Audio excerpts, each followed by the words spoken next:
क्रोध को धारण करना स्वयं गर्म कोयले को पकड़ने का समान है, जिसे फेंकने का इरादा किसी और पर होता है लेकिन जलने वाले आप ही है। आप सभी को नमस्ते। तो आज हम बात करेंगे एक ऐसी आग की जो हमें अंदर से जलाता है, वह है क्रोध। क्रोध के बारे में मैंने पहले भी एक वीडियो बनाया था। तो आज का वीडियो क्रोध को नियंत्रण कैसे करें और हमें क्रोध क्यों नहीं करना चाहिए, इन दोनों के आधार पर है। तो फिर इस शक्तिशाली भावनाओं पर नियंत्रण कैसे पाएं?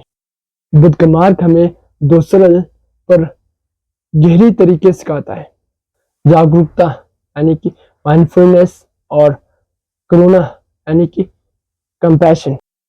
क्रोध को नियंत्रण करने के लिए ये दो तरीके सिखाता है।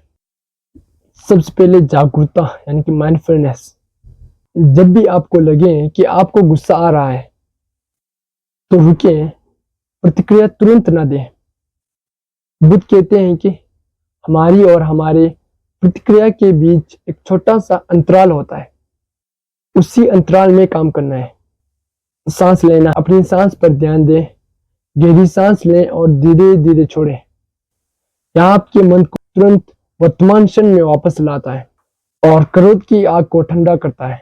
इसलिए बुद्ध कहते हैं कि क्रोध को प्रेम से जीते, बुराई को भलाई से जीते, कंजूस को दान से जीते और झूठे को सच्चाई से जीते। क्रोध का विरोधी क्रोध नहीं है, बल्कि प्रेम और करुणा है। जब आप गुस्से को करुणा से बदल देते हैं, वो अपने आप शांत हो जाता है। और दूसरा है, हमें क्रोध क्यों नहीं करना चाहिए? क्योंकि क्रोध आपके जीवन के सबसे कीमती पल चुरा लेते हैं। वे पल जो आप शांति, आनंद और सार्थक कार्यों में लगा सकते हैं। याद रखें कि आप क्रोध नहीं है, क्रोध केवल एक क्षण की भावना है। आपके पास यह शक्ति है कि आप उसे अपने मन में रखने दें या उसे शांति से विदा करते हैं। अपने मन को एक शांत तालाब की तरह रखें जिस पर कोई पत्थर न फेंके, और अगर जब कोई पत्थर फेंकता भी है तो उस लहर को जल्द ही शांत हो जाने दें। अपने मन की शांति को किसी और के हाथ में मत दीजिए। यही बुद्ध की सबसे बड़ी संदेश। याद रखें, मन की शांति पर आपका पूरा अधिकार है।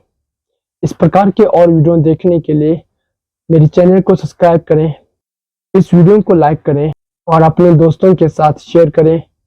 धन्यवाद। फिर मिलते हैं एक नई वीडियो के साथ।